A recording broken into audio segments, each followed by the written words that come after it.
մենք ականատես եղանք, որ գործ ունենք օտարերկրյա լրտեսների, անհայրենիք լրտեսների հետ։ Լրտեսների հետ, որոնց սիրտը Հայաստանի համար չի բաբախում։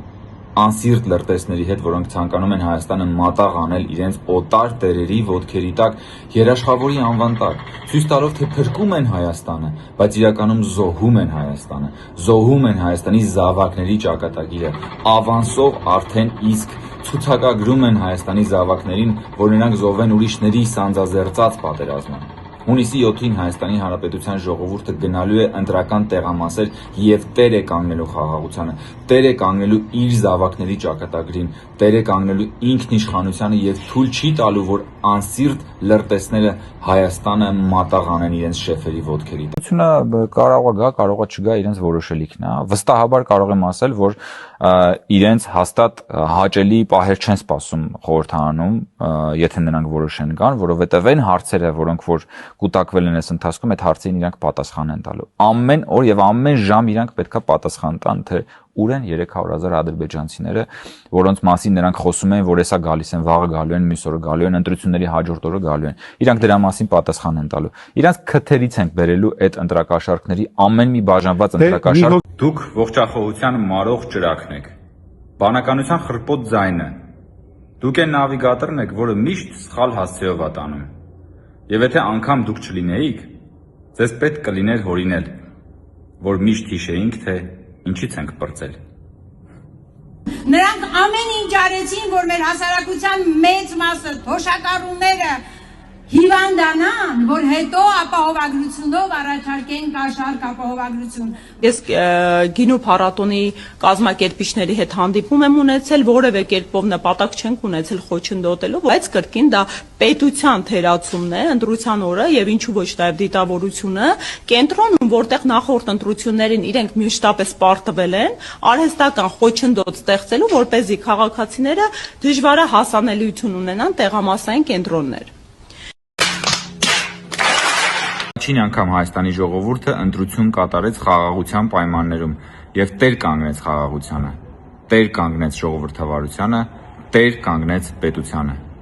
Պատերազմի եռագլուխ կուսակցությունը ջախջախված է, ժողովրդի իշխանությունը պաշտպանված է։ Շնորհավորում եմ։ Կեցցե Հայաստանի Հանրապետության ժողովուրդը, կեցցե Հայաստանի Հանրապետությունը։ Ժողովուրդ, բայց ասեք, որ սա շեդևր է։ Ինչքան նայես նայվում է։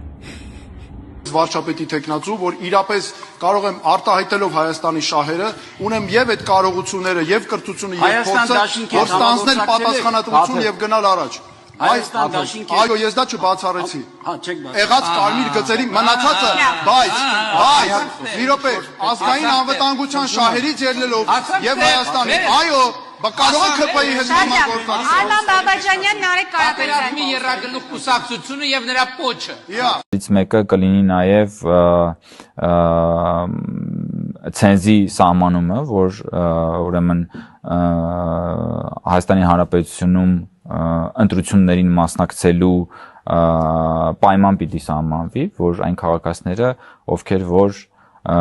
ընտրություններին նախորդող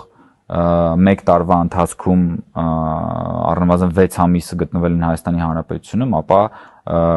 նրանք կարողանան գնալ եւ մասնակցել ընտրություններին եւ որոշել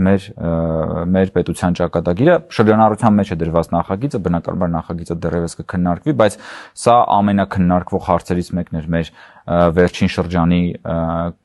հասարակական քաղաքական քննարկումներում, որովհետեւ այսինքն մարդը որ 4 տարի ապրել է Ռուսաստանում, Հայաստան չի եկել, չի կարող քննարկել։ Ոչ միայն Ռուսաստանում, խոսքը ընդհանրապես տեսեք, քաղաքացիությունը ոչ միայն ֆորմալ դրսևորումը, հա, ֆորմալ, որ մարդը քաղաքացի է, ունի անձնագիր, եւ վերջ քաղաքացիության այս կոնտեքստում կարեւոր է նաեւ քաղաքացի պետություն օրգանական կապը, որ քաղաքացին ով իրեն ում շահերի կենտրոնը հանդիսանում է Հայաստանում, ինքը պետքա պետության ապագան ձևավորի։ Եթե քաղաքացին, որի շահերի կենտրոնը Հայաստանի Հանրապետությունը չի, որը չի ապրում Հայաստանի Հանրապետություն տևական ժամանակ, եւ այդ ընտրության հետևանքը ինքը իր մաշկի վրա չի զգալու, Հայաստանի մյուս քաղաքացիների տեսանկյունից ասում են լավ դա ինչքանով է արդար, չէ՞ որ իր շահերի կենտրոնը Հայաստանի Հանրապետությունը չի։ Եվ դրա ամենավառ օրինակները եղան նաև ընտրությունների ժամանակ, երբ որ տարբեր քաղաքացիներ, ովքեր որ եկել էին արտերկրից, ասում էին, դե բանը մենք ընտրում ենք գնանք, մեզ չի հետաքրքրում հետևանքները։ Այսինքն ինքը ինչ ասում, եթե օրինակ պատերազմի եռագլուխ կուսակցությունը հանկարծ Հայաստանում իշխանություն զավթեր եւ լիներ պատերազմ, այդ մարդը դրանից շատ առաջ արդեն լինելու էր արտերկրում, այդ մարդը չէր գնալու պատերազմ, ինքը չէր իր զավակները չէին գնալու պատերազմ, ինքը իր ունեցվածքը չէր կորցնելու։ Այդ բոլոր զոհողությունները կրել էին Հայաստանի Հանրապետության քաղաքացիները, եւ քաղաքացիները մեր արչեւ հարց են դրել։ Այդ հարցը քաղաքացիներն են մեր արչեւ դրել, ասել են օրենսդրական փոփոխություն արեք, որով որ